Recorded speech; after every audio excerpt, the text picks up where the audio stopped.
Assalamualaikum warahmatullahi wabarakatuh. Hari ini saya akan menjelaskan semua materi Pancasila. Dosen pengampu Bapak Dr. Haji Metriadi SH.MPD dan Bapak Zain Ahmad Fauji MPD. Nama saya Miftahus Saadah dengan NIM 231012532444. Saat ini saya berada di gazebo yang bertepatan di depan gedung FISIP. Pancasila adalah dasar negara dan falsafah hidup Indonesia. Terdiri dari 5 asas, yaitu ada ketuhanan yang Maha Esa, kemanusiaan yang adil dan beradab, persatuan Indonesia, kerakyatan yang dipimpin oleh hikmat kebijaksanaan dalam permusyawaratan perwakilan, dan keadilan sosial bagi seluruh rakyat Indonesia. Materi 1. Pancasila dalam konteks sejarah perjuangan bangsa. Pancasila adalah dasar negara Indonesia. Pancasila sendiri terdiri dari 2 kata dari bahasa Sanskerta, yaitu panca berarti 5 dan sila berarti prinsip atau asas. Pancasila merupakan rumusan dan pedoman kehidupan berbangsa dan bernegara bagi seluruh rakyat Indonesia. Pancasila juga merupakan perwujudan cita-cita luhur serta tujuan utama bangsa Indonesia.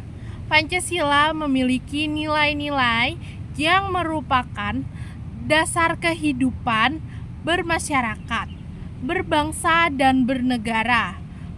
Nilai-nilai yang terkandung dalam Pancasila adalah nilai ketuhanan, kemanusiaan, persatuan, kerakyatan, dan keadilan. Pada abad 20 di panggung politik internasional terjadilah pergolakan kebangkitan dunia timur dengan suatu kesadaran akan kekuatannya sendiri.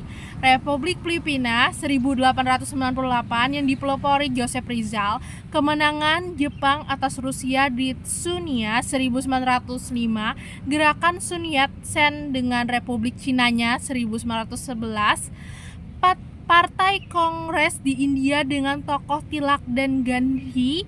Adapun di Indonesia bergolaklah kebangkitan akan kesadaran berbangsa, yaitu Kebangkitan Nasional 1908 dipelopori oleh Dr. Wahidin Sudirohusodo dengan Budi Utomonya. Gerakan inilah yang merupakan awal gerakan nasional untuk mewujudkan suatu bangsa yang merdeka, yang memiliki kehormatan dan martabat dengan kekuasaan atau kekuatannya sendiri. Budi Utomo yang didirikan pada tanggal 20 Mei 1908 inilah yang merupakan pelopor pergerakan nasional, sehingga segera setelah itu muncullah organisasi-organisasi pergerakan lainnya. Organisasi-organisasi pergerakan nasional itu antara lain Serikat Dagang Islam pada tahun 1909 yang kemudian dengan cepat mengubah bentuknya menjadi gerakan politik dengan mengganti namanya menjadi Serikat Islam tahun 1911 di bawah HOS Cokroaminoto. Materi kedua, proses perumusan Pancasila. Sidang pertama BPUPKI dilaksanakan di Gedung Chow Sang In, sekarang Gedung Pancasila, di Jalan Taman Pejambon, Jakarta Pusat. Sidang ini dipimpin oleh Dr. Rajiman Widyodiningrat dengan 12 anggotanya. Pada hasil sidang BPUPKI pertama adalah perumusan dasar negara Indonesia, yaitu Pancasila. Rumusan dasar negara Indonesia datang dari 3 tokoh utama kemerdekaan, yaitu Muhammad Yamin, Soekarno, dan M.R. Supomo. Menurut laporan itu, pada tanggal 22 Juni 1945, Insinyur Soekarno mengadakan pertemuan antara panitia kecil dengan anggota badan penyelidik. Pertemuan yang dihadiri 38 orang itu diadakan di gedung kantor Besar Jawa Hokokai, kantornya Bung Karno sebagai Honbuku atau Sekretaris Jenderal Jawa Hokokai.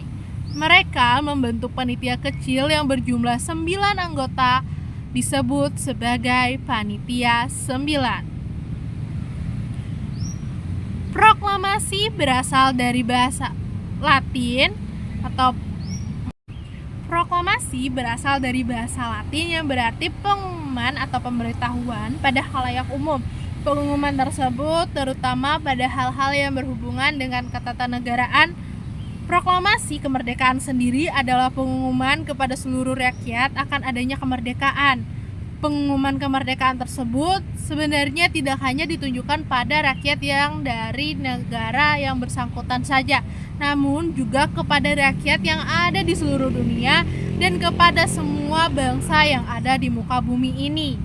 Setelah proklamasi kemerdekaan 17 Agustus 1945, ternyata bangsa Indonesia masih menghadapi kekuatan sekutu yang berupaya untuk menanamkan kembali kekuasaan Belanda di Indonesia, yaitu pemaksaan untuk mengakui pemerintahan NINA, Netherlands Indian Civil Administration.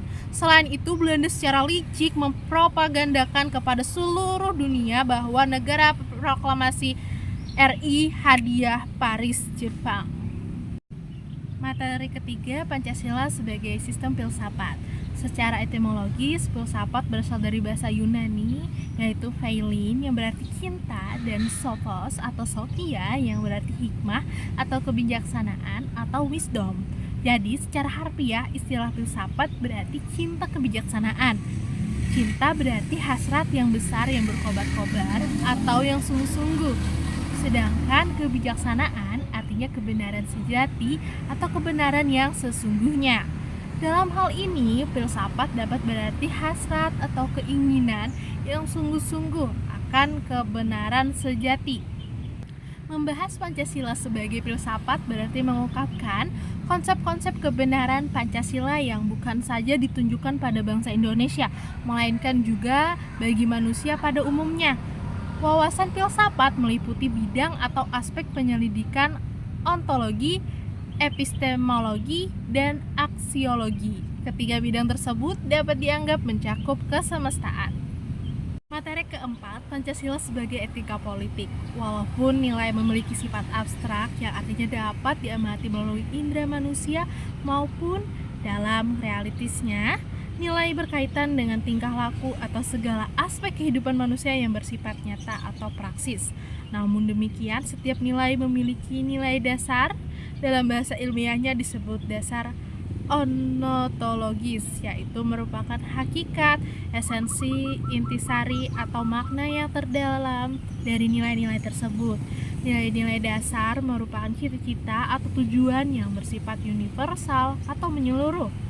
Nilai-nilai dasar dari Pancasila tersebut meliputi nilai ketuhanan yang Maha Esa, nilai kemanusiaan yang adil dan beradab, persatuan Indonesia, nilai kerakyatan yang dipimpin oleh hikmat kebijaksanaan dalam permusyawaratan perwakilan, dan nilai keadilan sosial bagi seluruh rakyat Indonesia. Etika politik adalah filsafat moral tentang dimensi politis kehidupan manusia. Dengan pertumbuhan kuantitas dan kualitas manusia, maka kebutuhan mereka pun semakin beragam. Untuk memenuhi beragam kebutuhan ini, maka manusia memerlukan pengetahuan tepat untuk mencapaiannya. Gerakan pencerahan yang terjadi di Barat menyatu dalam kepercayaan bahwa kekuatan akal manusia untuk memahami hakikat diri dan lingkungannya. Gerakan ini melahirkan perkembangan pengetahuan yang juga semakin beragam. Melalui ilmu pengetahuan manusia disusun secara sistematik dan mengembangkan metode-metode untuk menambah, memperdalam, dan membetulkannya. Demi tujuan itu, ilmu pengetahuan harus membatasi diri pada bidang-bidang tertentu.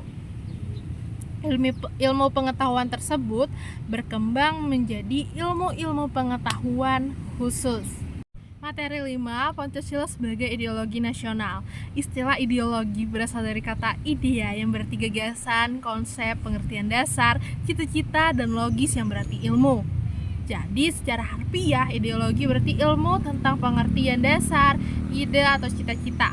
Cita-cita yang dimaksud adalah cita-cita yang tetap bersifatnya dan harus dapat dicapai sehingga cita-cita itu sekaligus merupakan dasar pandangan paham. Ideologi yang semula berarti gagasan, ide, cita-cita itu berkembang menjadi suatu paham mengenai seperangkat nilai atau pemikiran yang oleh seseorang atau sekelompok orang menjadi suatu pegangan hidup. Ideologi tertutup merupakan suatu sistem pemikiran tertutup. Ciri-cirinya merupakan cita-cita suatu kelompok orang untuk mengubah dan memperbaharui masyarakat. Atas nama ideologi dibenarkan pengorbanan-pengorbanan yang dibebankan kepada masyarakat. Isinya bukan hanya nilai-nilai dan cita-cita tertentu, melainkan terdiri dari tuntutan-tuntutan konkret dan operasional yang keras yang diajukan dengan mutlak. Ideologi terbuka merupakan suatu pemikiran yang terbuka. Ciri-cirinya bahwa nilai-nilai dan cita-citanya tidak dapat dipaksakan dari luar, melainkan diambil dari moral budaya masyarakat itu sendiri. Dasarnya bukan keyakinan ideologis sekelompok orang, melainkan hasil musyawarah dari konsensus masyarakat tersebut. Nilai-nilai itu sifatnya dasar, secara garis besar saja sehingga tidak langsung operasional. Fungsi utama ideologi dalam masyarakat menurut Ramlan Subakti 1999 ada dua, yaitu sebagai tujuan atau cita-cita yang hendak dicapai secara bersama oleh suatu masyarakat dan sebagai pemersatu masyarakat, dan karenanya sebagai prosedur penyelesaian konflik yang terjadi dalam masyarakat. Ideologi partikulat adalah ideologi yang cenderung fokus pada satu aspek atau isu tertentu dalam masyarakat atau politik. Pentingnya memutuskan perhatian dan upaya pada masyarakat atau tujuan utama. Ideologi partikulat biasanya memiliki pandangan yang jelas dan fokus terhadap isu atau nilai-nilai tertentu, seringkali mengabaikan atau mengesampingkan isu-isu yang dianggap kurang relevan. Materi ke-6, ideologi bagi bangsa dan negara. Ideologi Pancasila adalah suatu pandangan hidup atau sistem nilai dasar yang menjadi landasan bagi negara dan seluruh bangsa Indonesia. Hal ini diakui sebagai ideologi negara resmi Indonesia dan tercantum dalam pembukaan Undang-Undang Dasar 1945. Filosofi Pancasila berasal dari dua kata, panca yang berarti lima dan sila yang berarti dasar atau prinsip.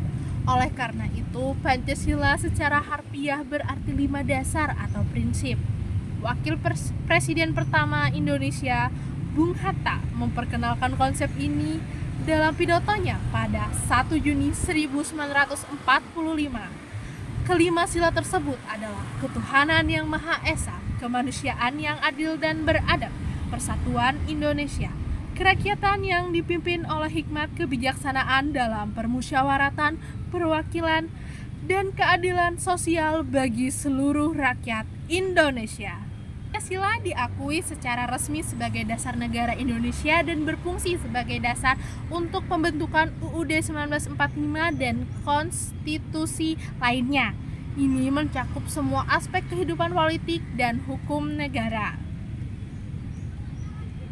Unsur masyarakat yang membentuk bangsa Indonesia terdiri berbagai macam suku bangsa, berbagai macam adat istiadat, kebudayaan dan agama, serta berdiam dalam suatu wilayah yang terdiri atas beribu-ribu pulau. Oleh karena itu, keadaan yang beraneka ragam tersebut bukanlah merupakan suatu perbedaan untuk dipertimbangkan, melainkan perbedaan itu justru merupakan suatu daya tarik ke arah suatu kerjasama, persatuan, dan kesatuan dalam suatu sistematis dan sinergi yang positif, sehingga keanekaragaman itu justru terwujud dalam suatu kerjasama yang luhur. Materi ke-7, Pancasila dalam konteks ketatanegaraan Republik Indonesia. Kedudukan pembukaan Undang-Undang Dasar Negara Republik Indonesia 1945 dalam kaitannya dengan tertib hukum Indonesia memiliki dua aspek fundamental, yakni pertama, menjadi faktor-faktor mutlak bagi terwujudnya tertib hukum Indonesia. Kedua, memasukkan diri dalam tertib hukum Indonesia sebagai tertib hukum tertinggi, sehingga pembukaan merupakan bintang pemandu dalam proses perubahan agar mampu mengarahkan bagi tercapainya cita-cita masyarakat, bangsa, dan negara. Undang-Undang Negara Republik Indonesia tahun 1945 terdiri atas pembukaan dan pasal-pasal. Dilihat dari tertib hukum, keduanya memiliki kedudukan yang berbeda. Pembukaan memiliki kedudukan yang lebih tinggi daripada pasal-pasal karena pembukaan merupakan pokok kaidah negara yang fundamental bagi negara Republik Indonesia. Pokok kaidah negara yang fundamental ini di dalam hukum mempunyai hakikat dan kedudukan yang tetap, kuat dan tidak berubah bagi negara yang telah dibentuk. Secara hukum, pembukaan sebagai pokok kaidah yang fundamental hanya dapat diubah atau diganti oleh pembentuk negara pada waktu negara dibentuk. Kelangsungan hidup negara Indonesia yang diproklamasikan 17 Agustus 1945 terikat pada diubah atau tidaknya pembukaan Undang-Undang Dasar Negara Republik Indonesia tahun 1945.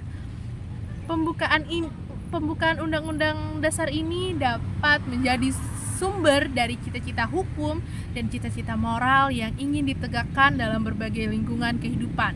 Selain itu, pembukaan memuat pokok kaidah negara yang fundamental bagi negara Kesatuan Republik Indonesia.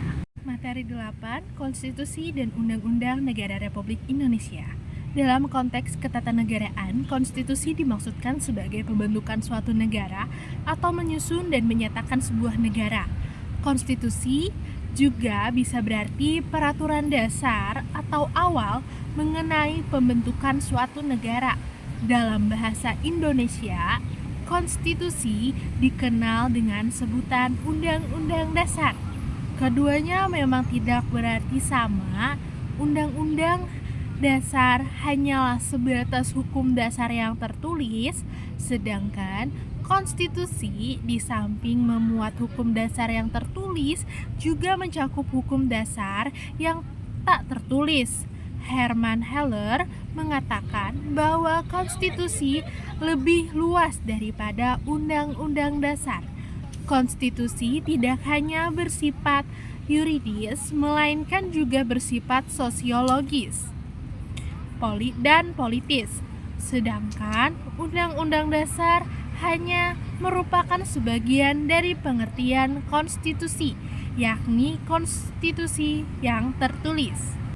Tujuan dibentuknya konstitusi adalah untuk mencapai dan mewujudkan tujuan yang tertinggi, yakni keadilan, ketertiban, dan perwujudan nilai-nilai ideal seperti kemerdekaan, kebebasan, kesejahteraan, dan kemakmuran bersama, sebagaimana dirumuskan sebagai tujuan bernegara oleh para pendiri negara. Konstitusi memiliki fungsi khusus untuk menentukan dan membatasi kekuasaan negara, serta menjamin dan melindungi hak-hak warga negara dan hak asasi manusia. Kekuasaan tersebut harus memiliki batasan yang tegas, dan dengannya penguasa diharapkan tidak memanipulasi konstitusi untuk kepentingan kekuasaannya sendiri, sehingga hak-hak warga negara akan terlindungi. Materi 9, Lembaga Negara menurut Undang-Undang Dasar 1945. Lembaga negara merupakan salah satu tonggak dan penopang untuk membangun yang biasa disebut dengan negara, yang sangat dibutuhkan agar tercapainya kemaslahatan dan tujuan dibentuknya negara tersebut. Keberadaan mengenai kelembagaan negara. Undang-Undang Dasar 1945 telah mengalami perubahan atau amandemen sebanyak 4 kali, mulai dari tahun 1999 sampai 2002. Salah satunya perubahan terhadap sistem ketatanegaraan atau struktur lembaga tinggi negara. Lembaga legislatif mengemban tugas dan wewenang untuk merumuskan undang-undang di sebuah negara. Di Indonesia, lembaga legislatif terdiri dari MPR, DPR, dan DPD. Selanjutnya ada lembaga eksekutif yang memiliki kekuasaan untuk menjalan undang-undang yang telah dibuat. Lembaga eksekutif di Indonesia diantaranya adalah Presiden dan Wakil Presiden, beserta jajaran menteri. Terakhir ada lembaga yudikatif yang bersifat yuridis. Tugas dari lembaga yudikatif adalah mengadili segala tindak penyelewengan konstitusi dan peraturan perundang-undangan dalam pemerintahan Indonesia. Lembaga negara yang memegang kekuasaan yudikatif tidak mendapat intervensi pemerintah terdiri dari Mahkamah Agung, Mahkamah Konstitusi, dan Komisi Yudisial. Materi 10 HAM. Hak asasi manusia di Indonesia bersumber dan bermuara pada Pancasila. Artinya, hak asasi manusia mendapat jaminan kuat dari falsafah bangsa yakni Pancasila. Bagi bangsa Indonesia, melaksanakan hak asasi manusia bukan berarti melaksanakan dengan sebebas-bebasnya, melainkan harus memperhatikan ketentuan-ketentuan yang terkandung dalam pandangan hidup bangsa Indonesia, yaitu Pancasila. Hal ini disebabkan pada dasarnya memang tidak ada hak yang dapat dilaksanakan secara mutlak tanpa memperhatikan hak orang lain. Hak asasi manusia sendiri adalah merupakan upaya menjaga keselamatan eksistensi manusia secara utuh melalui aksi keseimbangan antara kepentingan perorangan dengan kepentingan umum. Begitu juga upaya menghormati, melindungi, dan menjunjung tinggi hak asasi manusia menjadi kewajiban dan tanggung jawab bersama antara individu, pemerintah, aparatur pemerintah baik sipil maupun militer, dan negara. Hak asasi manusia dalam Undang-Undang Dasar 1945 adalah seperangkat hak-hak dasar yang dijamin oleh Konstitusi Indonesia kepada setiap individu. HAM dalam UUD 1945 mencakup berbagai aspek kehidupan manusia, termasuk hak-hak sipil, politik, ekonomi, sosial, dan budaya. Materi ke-11, aktualisasi Pancasila. Intisari pengertian paradigma adalah suatu asumsi-asumsi dasar dan asumsi-asumsi teoritis yang umum, sehingga merupakan suatu sumber hukum-hukum, metode, serta penerapan dalam ilmu pengetahuan, sehingga sangat menentukan sifat, ciri, serta karakteristik ilmu pengetahuan itu sendiri. Secara filosofis, hakikat kedudukan Pancasila sebagai paradigma pembangunan nasional mengandung suatu konsekuensi bahwa dalam segala aspek pembangunan nasional kita harus mendasarkan pada hakikat nilai-nilai sila-sila Pancasila. Oleh karena hakikat nilai sila-sila Pancasila mendasarkan diri pada dasar ontologis manusia sebagai subjek pendukung pokok sila-sila Pancasila sekaligus sebagai pendukung pokok negara. Reformasi adalah melakukan perubahan dalam berbagai bidang yang sering diteriakan dengan jargon reformasi total. Tidak mungkin melakukan perubahan terhadap sumbernya itu sendiri. Mungkin reformasi total dewasa ini akan mengubah kehidupan bangsa Indonesia menjadi tidak berketuhanan, tidak kemanusiaan, tidak berpersatuan, tidak berkerakyatan, serta tidak berkeadilan, dan kiranya hal itu tidak mungkin dilakukan. Manfaat mempelajari Pancasila selama 1 semester ini yang dapat saya rasakan menjadi lebih mengetahui mengenai HAM, Undang-Undang Dasar, lembaga-lembaga yang ada di Indonesia lebih dalam lagi, dan juga saya merasa menjadi lebih disiplin dan bertanggung jawab dalam segala tugas yang diberikan. Demikian yang dapat saya sampaikan, mohon maaf apabila ada kesalahan kata. Saya akhiri, wassalamualaikum warahmatullahi wabarakatuh. Sampai jumpa di lain kesempatan.